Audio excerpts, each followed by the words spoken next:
जय माता दी। I am doctor महिमा, एस्ट्रोलॉजर एंड वास्तु कंसल्टेंट। स्वागत है आप सभी का हमारे साथ एक खास राशि फल में, जिसमें हम बात करेंगे कि क्या होने वाला है सूर्य के साथ, कहाँ परिवर्तन कर रहे हैं। देखिए, सूर्य इस समय उच्च के चल रहे थे, मेष राशि में उच्च के होते हैं और 14 मई को रात को लगभग 12 बजे के आसपास सूर्य यहाँ से निकलकर और वृषभ में यानी टॉरस में चले जाएंगे। और तुला राशि वालों के लिए इसका क्या प्रभाव पड़ेगा ये हम यहाँ पर देखेंगे। देखिए, अगर हम बात करें सूर्य की, तो जो तुला राशि के साथ उनका एक सम व्यवहार रहता है, ना शत्रु ना दोस्त।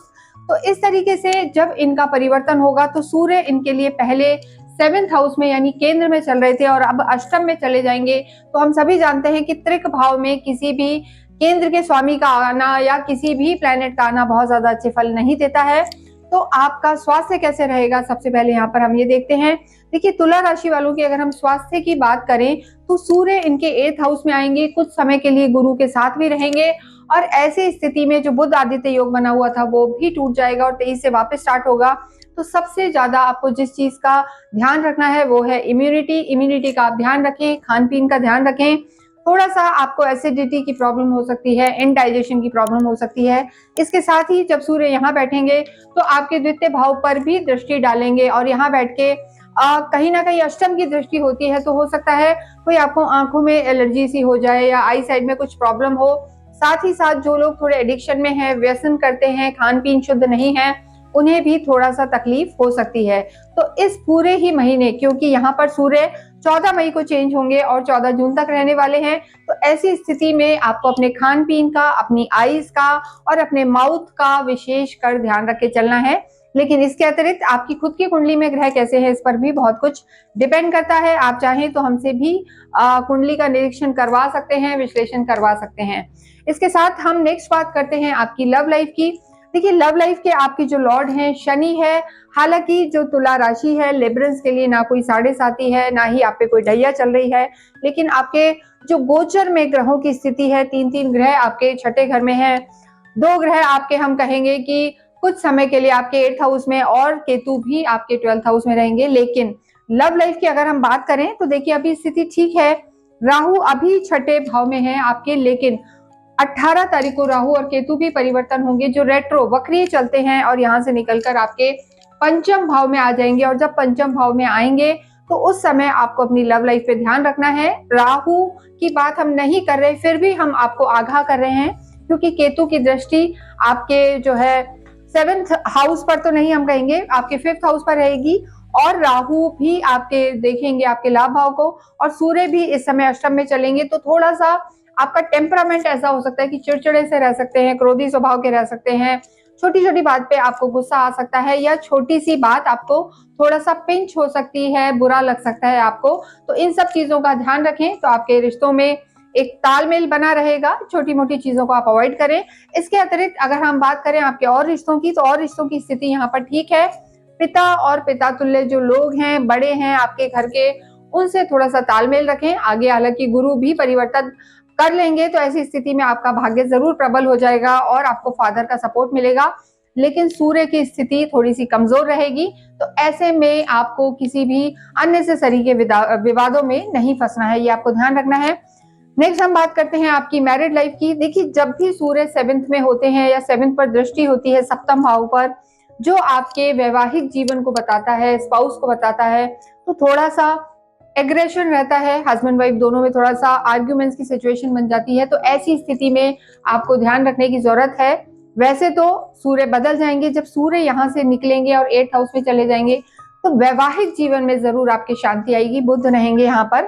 हालांकि देखिए, जो आपके लॉर्ड हैं मंगल, वो भी नीच के ही चल रहे हैं, सप्तम के जो स्वामी हैं, तो एक मिला जुला असर रहेगा। लेकिन जब सूर्य यहाँ थे और जब सूर्य यहाँ से 14 को निकल जाएंगे, यानी 15 के बाद से थोड़ी जो मन मुटाव की स्थिति थी, आर्ग्यूमेंट्स थे, गुस्सा चिड़चिड़ का माहौल बना हुआ था घर में, उसमें थोड़ी सी राहत आएगी, शांति आएगी। तो ये महीना वैवाहिक जीवन के लिए अच्छा रहने वाला है। गुरु की अगर हम बात करें, देखिए ओवरऑल जिन लोगों का विवाह नहीं हुआ है, विवाह करना चाहते हैं, उनके लिए समय ठीक है, ये महीना ठीक है। लेकिन कोई भी इम्पल्सिव डिसीजन आपको नहीं लेना है, क्रोध पर आपको संयम रखना है, ये आपके लिए बहुत जरूरी है।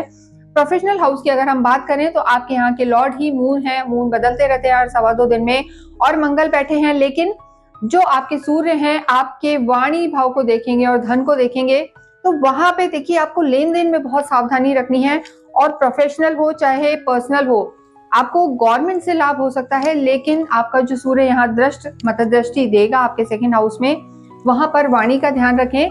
और हो सकता है कोई ना कोई ऐसे थोड़े से कानूनी दाव पेच हो सकते हैं, उलझावड़े हो सकते हैं, या कोई आपके जो सीनियर्स हैं वो थोड़ा सा आपको ज्यादा डोमिनेट कर सकते हैं, तो थोड़ा सा एक सेटिस्फेक्शन कम नजर आ रहा है यहाँ पर कर्म क्षेत्र में भी। तो अगर हम कर्म की बात करें, मंगल भी नीच के बैठे हैं, तो सूर्य का ये ट्रांजिट वृषभ के लिए नहीं, हम कहेंगे तुला के लिए स्पेशली, वृषभ में तो देखिए आ रहे हैं, लेकिन दोनों के ही जो लॉर्ड हैं शुक्र हैं, तो लिब्रंस को बहुत ज्यादा इस पूरे ही महीने आपको ध्यान रखने की जरूरत है। कहीं एकदम नुकसान या एकदम फायदा हो सकता है, क्योंकि मिस फॉर्च्यून का भाव होता है, एकदम अचानक देता है, या आपके कोई पुराने स्कैंडल्स भी इस समय खुल सकते हैं। तो एहतियात से चलें, भगवान का नाम लें, रेमेडीज हम आपको बताएंगे एंड में। इसके अतिरिक्त विद्यार्थियों की स्थिति यहाँ पर ठीक है, विद्यार्थियों के लिए समय यहाँ पर ठीक रहने वाला है।